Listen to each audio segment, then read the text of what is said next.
बिस्मिल्लाहिर्रहमानिर्रहीम, अस्सलाम वालेकुम। मैं हूं आपका होस्ट चौधरी इरफान ज़हीर और आपको स्पोर्ट्स क्लब में वेलकम कहता हूं। नाज़रीन, पाकिस्तान का दौरा न्यूजीलैंड ख़त्म हो चुका है और पाकिस्तानी टीम वापस भी आ चुकी है। इसके अगर हम पूरे फ्रांसिक डिटेल में बात करें तो काफ़ी चीज़ें हमें नज़र आईं जो हमने पिन पॉइंट की थी अपने तमाम प्रीवियस शोज़ के अंदर भी, और ये जो मिस्टेक्स थी वो सारी रिपीट हुई इस सीरीज़ के अंदर, जिसकी वजह से शायद ये पाकिस्तानी हिस्ट्री का सबसे बुरा दौरा न्यूजीलैंड भी साबित हुआ। इसमें टॉप से बॉटम तक सारी बात करेंगे। सबसे पहले अगर हम बात करें मैनेजमेंट के हवाले से, जैसे नया ये तमाम गवर्नमेंट आई, तमाम बॉडीज़ चेंज कर दी गई, इसमें चेयरमैन चेंज हुआ, फिर उसके बाद वसीम खान साहब भी आए और फिर उन्होंने ऑल ऑफ सडन 2019 के वर्ल्ड कप के बाद कोच को भी चेंज कर दिया, कैप्टन को भी चेंज कर दिया। हम देखते हैं कि कोच जो दुनिया का सबसे रिनाउंड कोच था, बेस्ट कोच था, मिकी आर्थर, जिसने पाकिस्तानी टीम को एक प्रॉपर टीम के अंदर कन्वर्ट किया, उनको हटा दिया जाता है। उनको रिप्लेस कौन करते हैं? मिसबाह-उल हक, जिनका कोचिंग कोई एक्सपीरियंस नहीं होता, और पाकिस्तानी नेशनल टीम को एक ऐसा कोच दे दिया जाता है जिसने पहले कभी कोचिंग नहीं की होती और अब जाके उन्होंने लेवल 2 किया है। इसके साथ फिर मज़ीद बात करें तो कैप्टन सरफराज, जिसने 2 साल पाकिस्तानी टीम को T20 में नंबर 1 रखा, हम उनको रिप्लेस कर देते हैं। आल्दो के बाबर आजम की बात की जाए तो नंबर 1 बैट्समैन है, इसमें कोई डाउट नहीं, बट कैप्टनसी के अंदर तो हमें ओबियसली उनको भी वक्त के साथ देखना पड़ेगा। बट उनकी इंजरी के बाद हमने देखा कि मोहम्मद रिजवान टेस्ट में क़यादत करते हैं और शादाब जो है वो T20 में करते हैं। दोनों का इससे पहले स्वाय ये T20 कप के अंदर मोहम्मद रिजवान की लीडरशिप हमें नज़र आई और उसके सामने शादाब की PSL में हमने देखा। फिर हम मज़ीद आगे चलते हैं तो हम देखते हैं कि हमारे पास सिलेक्शन जो सिलेक्टर थे, चीफ सिलेक्टर, वो भी मिसबाह-उल हक बनते हैं, जो कि लेटर ऑन 1 साल सक्सेस ना देने के बाद अपने ओहदे को छोड़ देते हैं। फिर इस डिस्कशन को मज़ीद आगे हम चलते हैं, टीम के ऊपर जब आ जाते हैं तो हमारे टॉप 3 जो बैट्समैन हैं वो परफॉर्म नहीं करते, जिसका इम्पैक्ट ये आता है कि 2 साल से ज़्यादा हो गया पाकिस्तान कोई अवे सीरीज़ नहीं जीता। आयरलैंड के ख़िलाफ़ हमने 2 साल पहले सीरीज़ जीती, उसके बाद पाकिस्तान कोई सीरीज़ नहीं जीत पाया। उसके अलावा हमने देखा कि जो हमारे शान मसूद है वो 10 इनिंग्स के अंदर सिर्फ 1 सेंचुरी स्कोर कर सके और लास्ट जो 8 उनकी इनिंग्स थी उसमें 35 से ज़्यादा स्कोर नहीं कर पाए। 3 कंसेक्टिव 0 उन्होंने लिए। फिर आगे देखते हैं आबिद अली, और परफॉर्मेंस बड़ा स्टार्ट थोड़ा सा मिलता है, परफॉर्म नहीं कर पाए। इसी तरह हम बात करते हैं अजहर अली की, जिनको समझा जा रहा था मिसबाह-उल हक, यूनुस खान के जाने के बाद कि पाकिस्तानी टीम के सबसे मेन प्लेयर थे और समहाउ वो परफॉर्म भी करते रहे, बट वो हर सीरीज़ के अंदर सिर्फ 1 इनिंग्स में स्कोर करते हैं, उसके बाद उनकी तरफ से भी कोई हमें बड़ा स्कोर नज़र नहीं आता। फिर इसी तरह लेट मिडल ऑर्डर के अंदर हमने असद शफीक को नहीं रखा। हमने कहा कि उनकी फॉर्म नहीं है, नए लड़के बड़े ज़बरदस्त हैं। हमने देखा कोई भी लेट मिडल ऑर्डर के अंदर या मिडल ऑर्डर के अंदर परफॉर्म नहीं कर सके। चाहे हमने हारिस सुहेल को देखा, उसमें फवाद आलम 1 सेंचुरी उन्होंने स्कोर की, बट 3 इनिंग्स में वो भी कोई नुमाया कारकर्दगी नहीं दिखा सके। रिजवान आल्दो के एक अच्छी फॉर्म में हमें नज़र आ रहे हैं, आलमोस्ट हर मैच में वो करे, बट उनका प्रॉब्लम कीपिंग के अंदर नज़र आया। इसी तरह हम बॉलिंग के अंदर बात करें, मैं शुरू से अपने हर शो में बात कर रहा हूं कि हम 2 साल से सबसे ज़्यादा सफ़र जो कर रहे हैं वो बॉलिंग के अंदर कर रहे हैं। हमें पाकिस्तान की जो रिकग्निशन है, जो एंटिटी है, हम पाकिस्तान जाना ही अपनी बॉलिंग की वजह से जाता है। बट अनफॉर्चुनेटली हमारी 2 साल में कोई एक चैम्पियन ट्रॉफी के बाद शायद ही कोई ऐसा मैच होगा जो हम बॉलिंग की वजह से जीते हों, क्योंकि जितने भी हमारे बॉलर हैं स्वाय शाहीन शाह अफरीदी के किसी ने नुमाया परफॉर्मेंस नहीं दी। वो भी शुरू नए बॉल से अच्छा बॉल करते हैं, बट उसके बाद नज़र नहीं आता। मोहम्मद अब्बास की बात करें, जो स्पेसिफिकली खेलते ही टेस्ट क्रिकेट है, उनका पेस पहले 125-128 तक होता था, साथ कुछ बॉल सीम स्विंग करते थे, बट अब उनका पेस जो है वो 5-6 नॉच नीचे आ चुका है, वो 120 के अराउंड आके बॉलिंग कर रहे हैं। इसके ऊपर तो मेरा नहीं ख्याल कि जिस तरह की आउटस्टैंडिंग बैटिंग है न्यूजीलैंड की, वो उनको डिस्टर्ब कर सकते थे।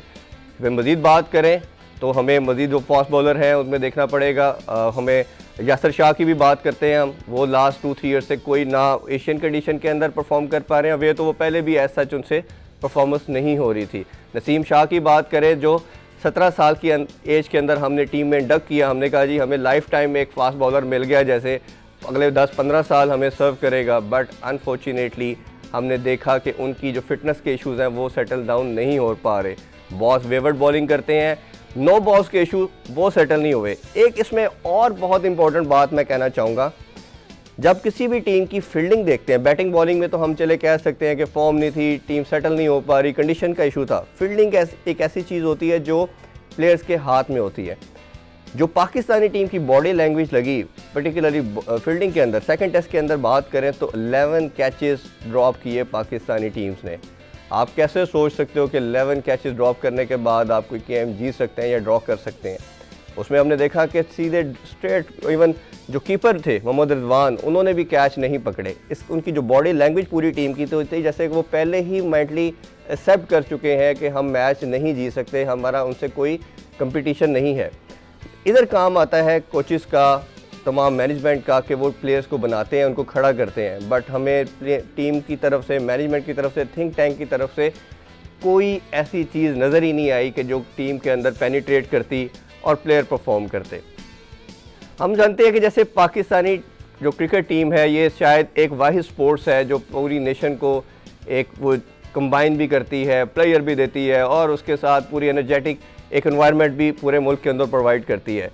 बट अनफॉर्चुनेटली जो ग्राफ नीचे जाता जा रहा है परफॉर्मेंस का, इसके सबसे बड़ा नुकसान ये हो रहा है कि अवाम के अंदर जो नेशन है उसका इंटरेस्ट जो है वो गेम से काफ़ी दूर जाता जा रहा है।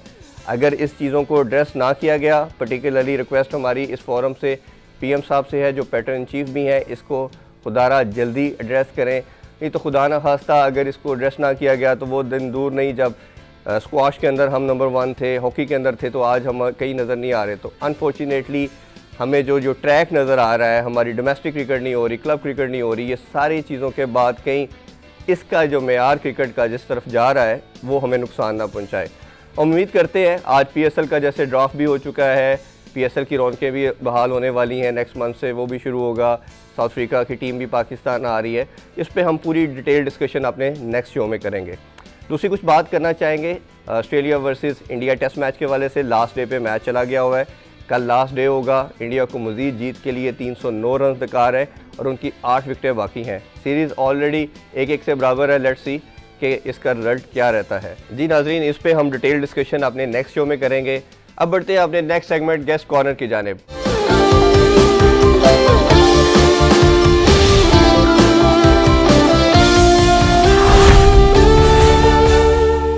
जी, आज हमारे गेस्ट कॉर्नर में जो गेस्ट हैं वो बहुत ही स्पेशल हैं।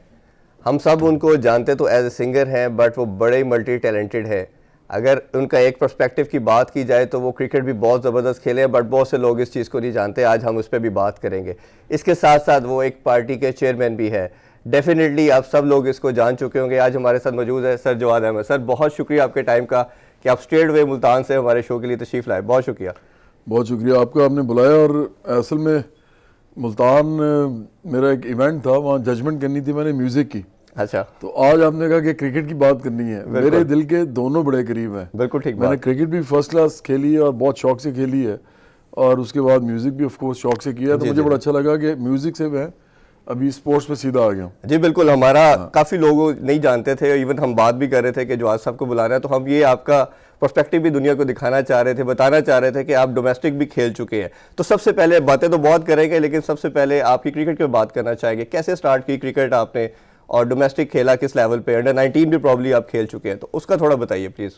अच्छा, असल में ना क्रिकेट जो है ये मेरे वालिद साहब जो हैं वो बहुत अच्छी क्रिकेट खेले हैं। उन्होंने गवर्नमेंट कॉलेज से खेला, उसके अलावा और भी जहाँ जहाँ वो कॉलेजेस में गए। उस ज़माने में गवर्नमेंट कॉलेज की जो टीम होती थी वो उसमें से टेस्ट क्रिकेटर्स निकलते थे जी। तो अबू के साथ जो खेले हैं लोग, सईद अहमद हैं, यूनुस अहमद हैं, मतलब ये सारे इनके कंटेम्प्रेरीज हैं। और वालिद साहब का भी जो लेवल था प्लेइंग क्रिकेट वो बिल्कुल तकरीबन वैसा ही था। बिल्कुल ठीक। बल्कि एक दफ़ा मैं मिलने गया था सईद अहमद। अच्छा। वो उस ज़माने में वो वापस आए हुए थे, उस ज़माने में इंग्लैंड में थे वो। तो अबू और मैं उनसे मिलने गए, बड़े अरसे के बाद अबू उनसे मिले। तो उन्होंने मुझे कहा कि ये तुम्हारे जो वालिद साहब हैं ना, ये हमारे जैसे क्रिकेटर थे। और सिर्फ ये हुआ कि हमें ऐसा चांस मिल गया, इनको नहीं मिला। बिल्कुल ठीक। तो फिर वालिद साहब की वजह से हम सारे भाई हम क्रिकेट खेले हैं। मैंने ज़रा थोड़ी ज़्यादा मन के साथ खेली है। सही। और मैंने फिर मैं स्कूल से ही खेलना शुरू हो गया। उसके बाद मैंने गवर्नमेंट कॉलेज लाहौर में जाके भी थोड़ी बहुत खेली। लेकिन जो असल मुझे लगता है कि जो मेरा टर्निंग पॉइंट था वो ये था कि मैंने क्लब ज्वाइन किया। अच्छा। मजंग लिंक के नाम से, बहुत बड़ा क्लब था। तो तो उसका भी आखिर में ये भी हुआ कि मैंने कैप्टनसी भी की क्लब की, ये काफ़ी बहुत अरसे के बाद।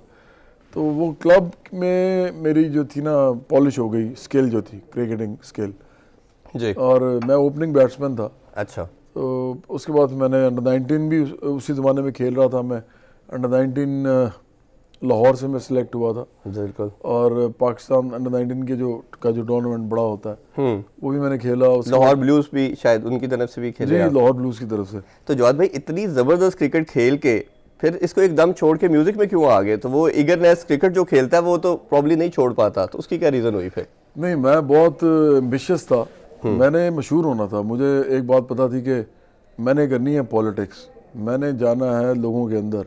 अच्छा। मुझे मशहूर होना है, चाहे वो क्रिकेट से हूँ चाहे वो म्यूज़िक से हूँ। अब जाहिरी बात है, इंसान वही काम करता है जिसका टैलेंट होता है उसके अंदर। तो इसलिए पहले क्रिकेट में तबाह आजमाई की, लेकिन क्रिकेट बहुत मुश्किल गेम है। अगर आपने और कोई काम नहीं करना तो क्रिकेट खेलें फिर। बिल्कुल ठीक। जैसे मैंने मैकेनिकल इंजीनियरिंग करनी थी जी।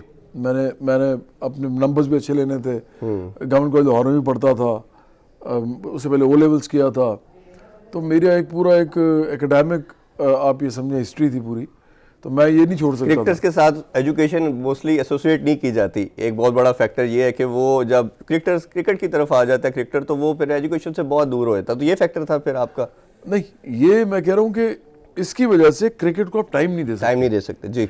जब आप टाइम नहीं दे सकते ना, तो फिर आपको जो कम्पीट करना होता है ना हाईएस्ट लेवल पे, वहाँ पे आप 18-20, 19-20 के फर्क से रह जाते हैं। बिल्कुल ठीक। क्योंकि देखें, एक बात बिल्कुल तय है, या तो इंसान सोने का चमचा लेके पैदा हो, इमरान खान की तरह जो जिमखाना क्लब में ये थे, वहाँ पे इनका मेंबरशिप थी, ये लोग क्रिकेट खेलते थे जिमखाना क्लब से, और उस क्लब से ही पता नहीं कितने सारे क्रिकेटर्स निकल आए।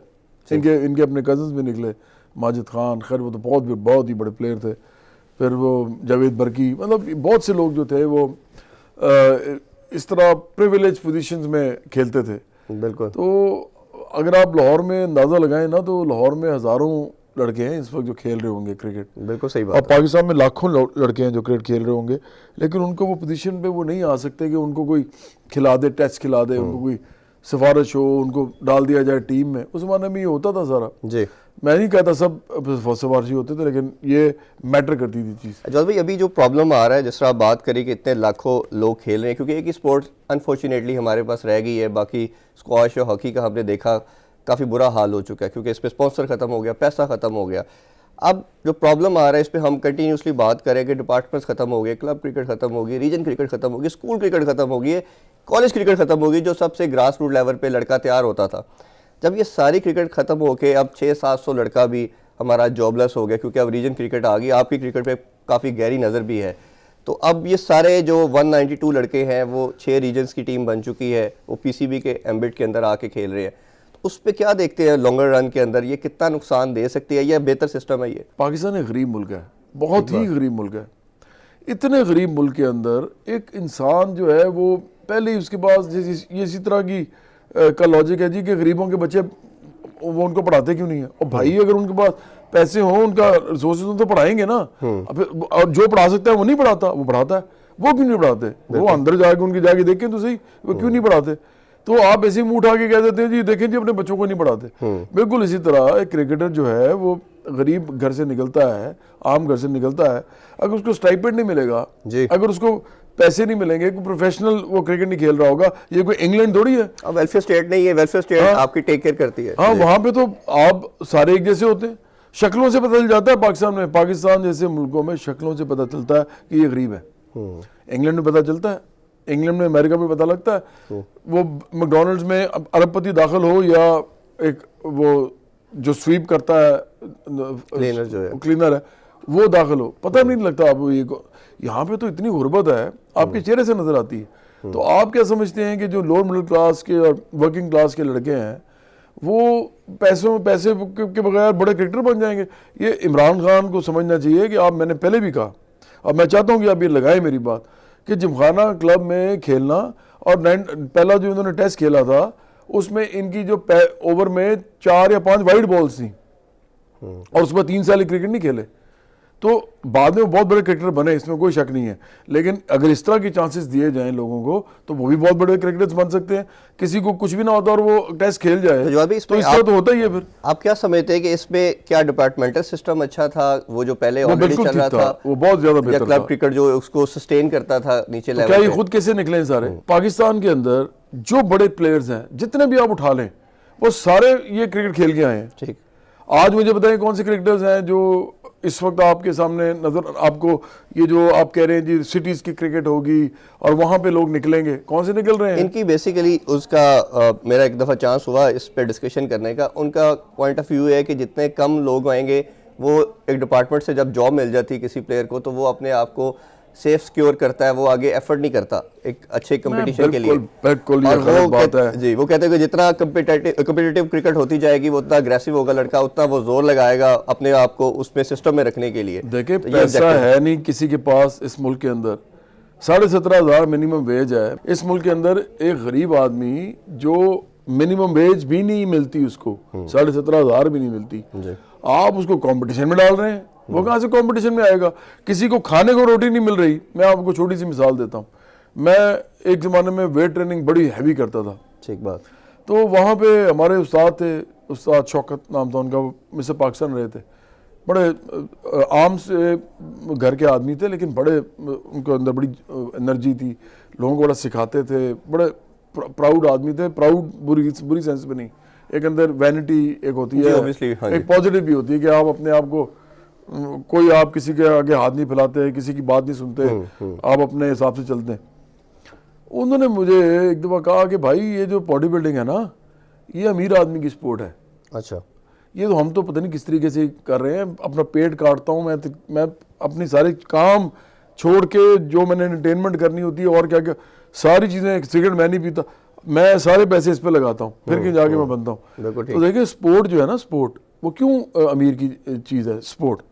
क्योंकि आपने खाना खाना होता है, आपके मसल्स को सेंस चाहिए, आपको साथ खुश भी रहना होता है, उसके लिए एंटरटेनमेंट भी चाहिए आपको जिंदगी में चलना फिरना, ट्रैवल करना, खाना अच्छा खाना, पैसे चाहे होंगे तो करेंगे ना।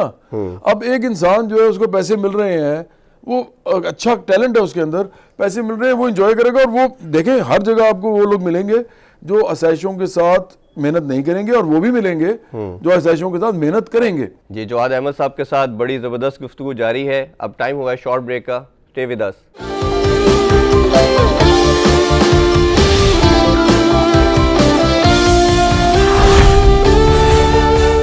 जी नाज़रीन, वेलकम बैक। अभी मजीद कुछ क्वेश्चन करते हैं जवाद साहब से। जवाद भाई, एक रिसर्च की अपने तौर पे कि क्या रीज़न है कि पाकिस्तान और एशिया के अंदर, सब कॉन्टिनेंट के अंदर बॉलर अच्छे आ जाते हैं, बैट्समैन नहीं आते। वो करते करते मैंने डिफरेंट को पढ़ा देखा, तो उसमें मुझे एक चीज़ पता चली कि बॉलर इसलिए आ जाते हैं कि उसको सिर्फ एक बॉल चाहिए, वो किसी भी टाइम पे जोर लगा के गली में वो खेलना शुरू कर। बैट्समैन, अगर आपने अच्छी क्रिकेट खेलनी है तो आपको एक स्टैंडर्ड का बैट चाहिए। अब बैट की कॉस्ट जो है वो 50,000 से स्टार्ट होती है, ठीक है, 50,000 से it's goes for 2 lakh 3 lakh as well. अब उसको पैड चाहिए, उसको दूसरे इक्विपमेंट भी चाहिए, अपने आप को हेलमेट चाहिए, वो सारा कुछ करने के लिए जो लॉजिस्टिक रिक्वायर्ड है वो 2-3 लाख की बन जाती है। अब एक लड़का बेचारा जो एक छोटे घर से है, वो सारा कुछ अफोर्ड नहीं कर पाता। वो अगर उसके अंदर बैटिंग का टैलेंट है भी है तो वो अनफॉर्चुनेटली उसको सस्टेन नहीं कर पाता, इन चीज़ों की वजह से वो पीछे रह जाता है। तो इसके ऊपर आप क्या समझते हैं कि हमें क्या एज ए वेलफेयर स्टेट, तो हम ओबियसली है नहीं है, तो स्टेट की क्या रिस्पॉन्सिबिलिटी है? क्या क्लब को इन्हेंस करना चाहिए? डिपार्टमेंट जैसे अब ख़त्म हो गई है, तो कोई आपके माइंड में इसमें आइडिया हो? अगर आपने इस मुल्क के अंदर आम लोग हैं, उनके बच्चे हैं, क्रिकेट खेल रहे हैं, लड़के भी लड़कियां भी, और उनको डिपार्टमेंट्स के अंदर, क्योंकि ये वो मुल्क नहीं है जहाँ पे मैंने कहा कि जब सबके पास सब कुछ है, खाना, कपड़ा, घर, तहफ़्फ़ुज़, तालीम, सेहत, रियासत इसकी जिम्मेदारी ले रही है, यहाँ तो नहीं है। बिल्कुल। तो अगर उनको ये सब कुछ जो है वो किसी तरीके से डिपार्टमेंट से मिल जाता है और उसके अंदर वो मेहनत करते हैं और वो आगे आते हैं, और जो मेहनत नहीं करेगा ना, डिपार्टमेंट उसको रखेगा भी नहीं। ये जो है ना रैशनल के जी वो जी मेहनत नहीं करेगा, फिर कमाल है, वो लोग उनको खिलाने के लिए बैठे हुए हैं, ये जो काम ही नहीं कर रहा, कोई मेरिट भी आ ही नहीं रहा, कोई परफॉर्मेंस ही नहीं दे रहा, तो आप उसको फिर भी बैठ के खिला रहे हैं। ऐसा कहीं नहीं होता। तो ये आपकी फैमिली कर सकती है, ये आपके डिपार्टमेंट्स नहीं कर सकते। तो इसलिए मैं समझता हूँ कि ये बहुत अच्छी चीज़ थी पाकिस्तान के अंदर। या तो आप पाकिस्तान को फिर बनाए ना एक वेलफेयर स्टेट बनाए आगे है ना आप। ये वो लोग हैं जो सारे हमारे, मैं सिर्फ इनकी बात नहीं कर रहा, सारे हुक्मरान हमारी जो क्लास है ये हज़ारों के नालों सैकड़ों के नालों में रहते हैं। ये इनकी जदादें हैं, अब 14 तो इनकी हैं, उनके अलावा नवाज शरीफ की तो पता नहीं कितनी है, और हाफिज़दारी की भी उसको मालूम ही नहीं होंगी कितनी जदादें। तो इन लोगों को क्या पता कि आम इंसान क्रिकेट कैसे खेलता है, आम इंसान पढ़ता कैसे है, आम इंसान बीमार हो जाए तो वो इलाज कैसे कराता है, इनको क्या पता है। तो ये एहसास की जो बात करते हैं, स्पोर्ट्स के अंदर एहसास सबसे पहला ये है कि जो टैलेंटेड लोग हैं उनको रियासत फैसिलिटेट करे, अगर नहीं कर सकती तो कम से कम जो डिपार्टमेंट्स अगर कुछ कर ही रहे हैं और आपस में कम्पीट करें, अच्छे अच्छे लोगों को ला के फिर वो कम्पीट करते हैं आपस में, तो ये तो पूरी दुनिया में होता है। ये क्या कैरी पैकर में नहीं गए थे? आप मुझे एक बात बताएं, इमरान खान, जहीरबाज, माजिद खान, वसीम बारी भी थे, नहीं वसीम बारी नहीं थे, ये तो मज़ेदार बात है, उन्होंने शायद फिर कैप्टनसी ली थी। मतलब ये बहुत बड़े बड़े क्रिकेटर्स हमारे, जावेद मियांदाद, ये सब कैरी पैकर में गए, ऐसा हुआ जी। और वहां जाके पैसे लेके उन्होंने क्रिकेट खेली, और पाकिस्तानी टीम को जरूरत थी इनकी, और ये वहां चले गए। पाकिस्तानी टीम ने इनसे कहा तो उन्होंने कहा जी हम तो कॉन्ट्रैक्ट कर लिया, पूछे बगैर।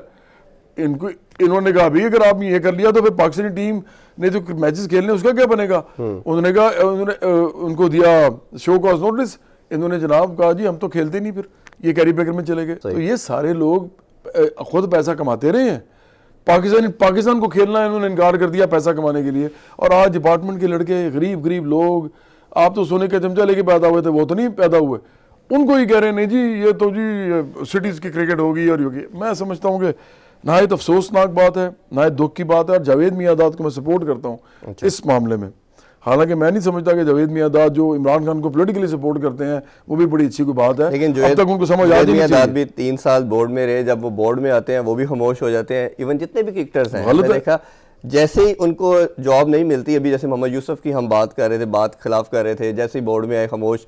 नदीम खान डिपार्टमेंट क्रिकेट के हामी थे, अब वो हाई परफॉर्मेंस सेंटर के डायरेक्टर बने हैं, उन्होंने बात करना छोड़ दी। मैंने उनका लास्ट इंटरव्यू किया तो उन्होंने कहा जी ये सिस्टम ठीक है। तो मतलब बाहर कुछ और होते हैं, जब जॉब मिल जाती है तो उनका स्टांस चेंज हो जाता है। अच्छा, आपसे अभी तो करंट क्रिकेट पे मैं बात करूंगा, लेकिन हम उस पर मजीद बात करना ये चाहेंगे कि सिंगिंग में माशाल्लाह आपने पूरे पाकिस्तान का नाम भी रोशन किया और आपकी रिकग्निशन बनी।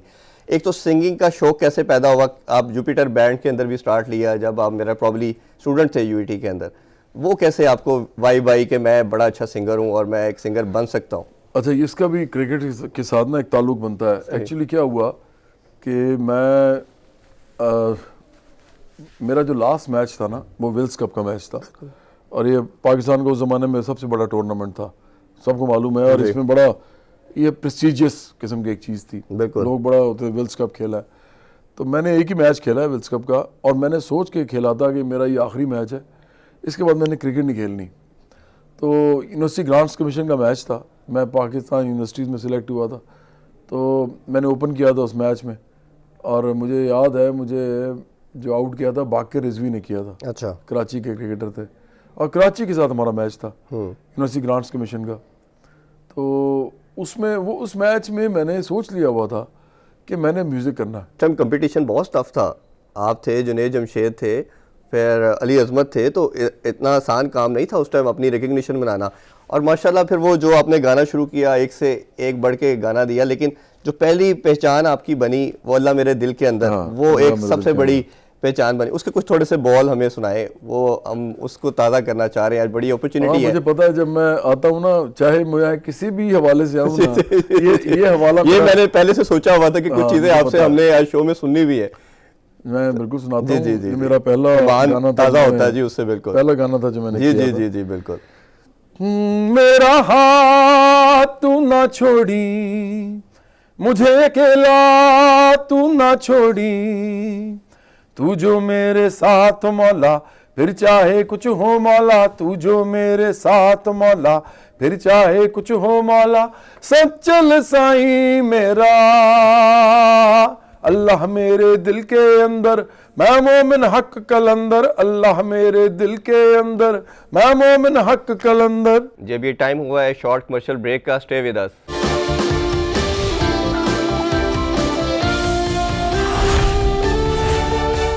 Welcome back after the break. गुफ्तगू को मजीद आगे बढ़ाते हैं, कुछ करंट क्रिकेट पे भी बात करना चाहेंगे आपसे। अभी जैसे देखा कि न्यूजीलैंड से बड़ी बुरी तरह हम हारे हैं, और लास्ट अभी आपसे पहले मैं शो में बात भी कर रहा था कि 2 साल से हम कोई ओवीए सीरीज़ नहीं जीते। क्या रीज़न लगती है? ये जो मैनेजमेंट न्यू आई है, कोच चेंज कर दिया गया, मिकी आर्थर, अभी मिसबाहुल हक हैं और कैप्टन भी सरफराज बड़ा अच्छा लीड कर रहे थे चेंज, तो करंट क्रिकेट जो पूरी मैनेजमेंट है इसको कैसे देखते हैं आप, क्योंकि आप बड़ा क्लोजली सारों को फॉलो भी करते हैं? अच्छा, मैं अब इतना वैसे नहीं करता फॉलो, लेकिन मैं समझता हूँ कि पाकिस्तान की जो क्रिकेट है वो इस वक्त ज़वाल का शिकार है, और मैं बड़े अरसे से ही बात कह रहा हूँ। उसकी वजह ये भी है कि पाकिस्तान में वैसे भी जो सिस्टम्स है ना, पॉलिटिक्स से लेके ब्यूरोक्रेसी से लेके फिर हमारे जो जो भी शोबे हैं, मैं नाम सारे इदारों के नहीं लेना चाहता, लेकिन हर जगह आपको तनज़्ज़ुली नज़र आती है। तो ऑफ कोर्स उसका एक रंग जो है वो क्रिकेट भी है, स्पोर्ट्स भी है, मौसीकी भी है, फिल्म भी है। तो पाकिस्तान के अंदर हालात बेहतर होंगे ना जब लोगों के ओवरऑल, और इस मुल्क के अंदर दोबारा एक इकॉनमी का पहिया चलेगा, और लोग तमाम लोगों के लिए चलेगा, तमाम लोगों को फ़ायदा होगा, जिससे उनके ख़ानदानों को फ़ायदा होगा। तो आप देखिएगा, या मेरी बात लिख लें, आपकी हर चीज़ बेहतर होगी, क्रिकेट भी बेहतर होगी। अब मसला ये है कि इतने बुरे हालात हैं मुल्क के, वैसे ही हर वक्त कभी कुछ खबर आती है, कभी कहीं खबर आती है। पहले इन्होंने धरने दे दिए, अब वो धरने दे रहे हैं। ये एक ऐसी सियासत है जो इंतकाम की और इल्ज़ाम की सियासत है। मैं हमेशा कहता हूँ, मैं तो साफ बात करता हूँ कि मेरे से वो बातें सारी सुन लें जो आप किसी और से नहीं सुनेंगे, क्योंकि मुझे कोई फ़र्क ही नहीं पड़ता, मैं तो जो सच है बोल देता हूँ। लेकिन ये लोग सब झूठ बोलते हैं, ये एक दूसरे पे इल्ज़ाम देते हैं, जितना सिर्फ उतना सच बोलते हैं जो उनके लिए नुकसानदेह है, ऑपोजिशन के लिए, और अपने इर्द गिर्द जो बैठे दोस्त हैं उनके लिए फ़ायदा हो, या इनके लिए नुकसान देना हो कम अज़ कम। तो ये जो सिलेक्टिव चॉइस है ना ट्रूथ की और लाई की, ये बड़ा गलत करी है। तो मैं समझता हूँ इसलिए जो इस वक्त जो मैनेजमेंट है, जो बड़े अरसे से मैं अब तो ये हाल हो गया है कि क्रिकेटर्स उठ के क्रिकेटर्स को क्रिटिसाइज़ कर रहे हैं। मैं अब देख रहा हूँ आजकल वो आकिब जावेद और वकार यूनस और एक और नाम आ रहा है, आमिर सुहेल, वो इतने बड़े बड़े क्रिकेटर्स हैं, वो आपस में उनकी अब वो लड़ाई शुरू हो गई है, और आपस में उनका आपस में सलूक नहीं है, एक दूसरे को इल्ज़ाम भी। उसकी रीज़न है ना कि हमारी, मैंने जैसे शुरू में कहा कि हमारी एक ही स्पोर्ट्स है वो क्रिकेट, और पूरी नेशन के साथ कनेक्टेड है, उसके साथ वो वही आपको प्राइड भी देती है, यूनाइट भी करती है, वो पूरी एक खुशी भी देती है पूरी नेशन को। तो अनफॉर्चुनेटली जब उसके अंदर टीम हारी, और सबसे बड़ा नुकसान जो मैं फील कर रहा हूँ कि लोगों का इंटरेस्ट बहुत कम होना शुरू हो गया है, जो बड़ी अलार्मिंग चीज़ है, बहुत डेंजरस चीज़ है कि आपके पास एक स्पोर्ट्स है, जब उसके अंदर से इंटरेस्ट खत्म हो जाएगा, लोग देखना छोड़ देंगे, व्यूवरशिप खत्म हो जाएगी। जैसे आप सिंगर है तो सुनना शुरू खत्म कर देंगे तो सिंगर खत्म। जब लोग उस किसी भी स्पोर्ट्स को देखना छोड़ देंगे तो ऑब्वियसली वो किसी तरह ग्रो नहीं कर सकती। तो अभी हम करंट क्रिकेट पे भी यही बात कर रहे थे कि अभी जिस तरह मैनेजमेंट चेंज हुई है, दूसरे मामला थे, तो एक ट्रैक सीधा रास्ता नज़र नहीं आ रहा कि जिस पे जाना चाहिए। अच्छा, उसमें अभी मैंने और कुछ चीज़ें भी क्रिकेट से रिलेटेड आपसे करनी है। एक मेरा बड़ा फेवरेट सॉन्ग है जो मेरी बहुत बड़ी ख्वाहिश थी कि कभी आपसे लाइव सुनूंगा, ढोलना। वो आपने क्या गाना गाया, और ऐसा कमाल गाया कि वो मेरा नहीं ख्याल कि हम जो आपको फॉलो करते थे जनरेशन, उसने उसको एक्सट्रीम सुना। मेरा तो वो one of the most favourite song of all time. उसकी कुछ लाइन प्लीज। मैं बिल्कुल कर देता हूँ।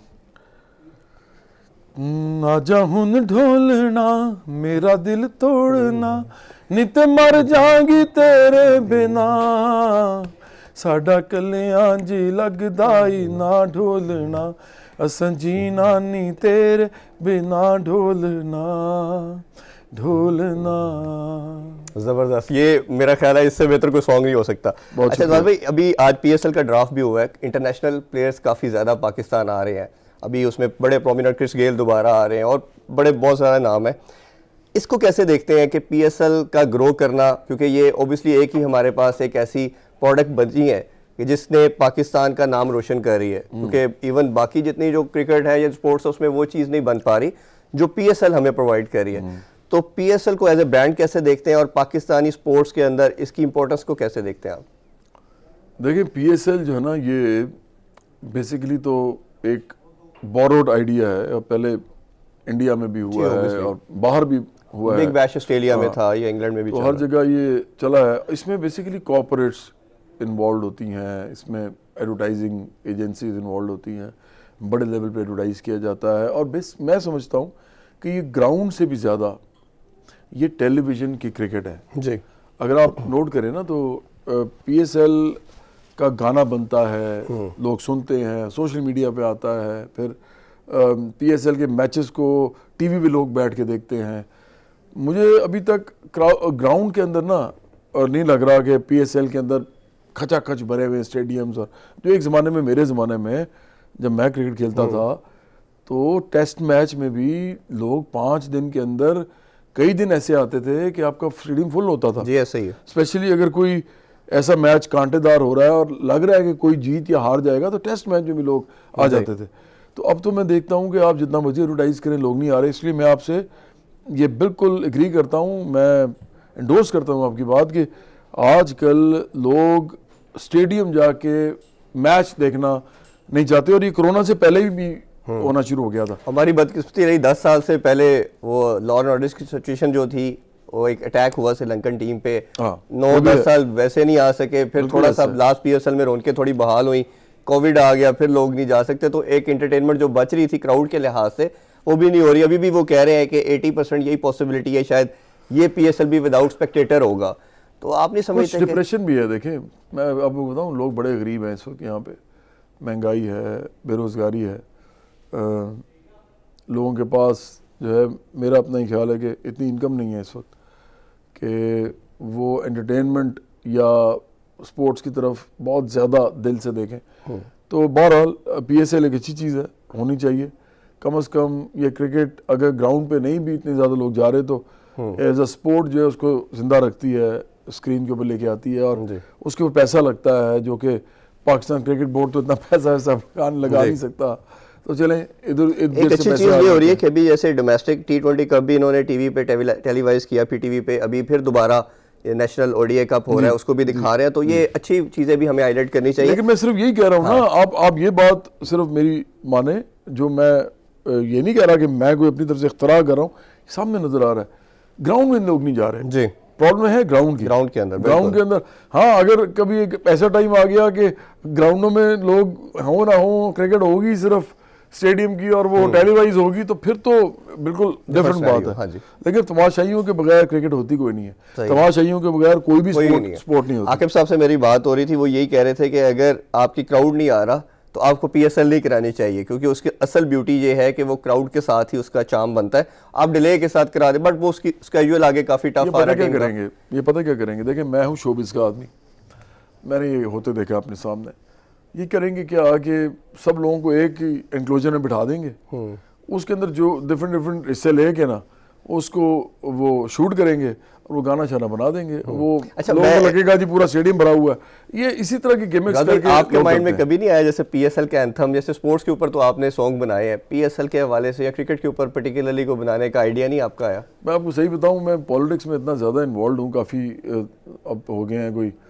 आप पहले मैं एक तंजीम चला रहा था, इंटरनेशनल यूथ वर्कर्स मूवमेंट, वो मैंने 5 साल चलाई है, जिसमें मैं मेहनत कशों, लोअर मिडिल क्लास और स्टूडेंट्स के साथ इंटरेक्शन करता था। यूनिसेफ के भी आप प्रॉब्ली जी वो एम्बेसडर था, मैं एम्बेसडर रहे थे। लेकिन ये इसके अलावा फिर मैं पॉलिटिक्स जब मैं आया हूँ ना, बाकायदा मैंने पॉलिटिकल काम फॉर्मली किया है जब मैंने पार्टी बनाई है, बराबरी पार्टी पाकिस्तान। मैं इधर रुकना चाह रहा था, आपको किस टाइम पे ये फील हुआ कि अब इनफ इज़ इनफ, अब मैंने पॉलिटिक्स की तरफ आना है, लोगों के लिए कुछ करना है? वो वाइब कब आपको फील हुई? या शुरू से ही था नहीं कॉन्सेप्ट था? मेरा तो मैंने तो करना ही था। अच्छा, मेरे वालिदैन जानते थे, मेरे घर वाले जानते थे, मेरे जो पुराने दोस्त म्यूजिक में थे वो जानते थे। ये कोई ऐसी चीज़ नहीं है जो मैंने एकदम मशहूर होकर करनी शुरू कर दी है। एक्चुअली मैं मशहूर इसके लिए हुआ हूँ ताकि मैं लोगों तक जा सकूँ। तो अभी आपको हम उम्मीद तो करते हैं कि इंशाल्लाह ताला आप जो भी लाइफ में आपके एम है लोगों के लिए, आवाम के लिए, चाहे वो म्यूज़िक के थ्रू आपने सर्व किया,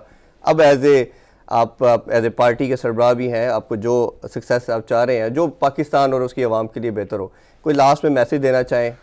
मैं तो यही कहूँगा कि बराबरी पार्टी पाकिस्तान जो है वो नौजवानों की भी पार्टी है। वो तो उनको समझना चाहिए कि जो पाकिस्तान में ज़्यादातर नौजवान हैं वो लोअर मिडिल क्लास से हैं, या उसके बाद सबसे ज़्यादा बड़ी तादाद तो वर्किंग क्लास से, मेहनत कशों के अंदर बहुत से लोग ऐसे हैं जो पढ़े लिखे भी नहीं हैं।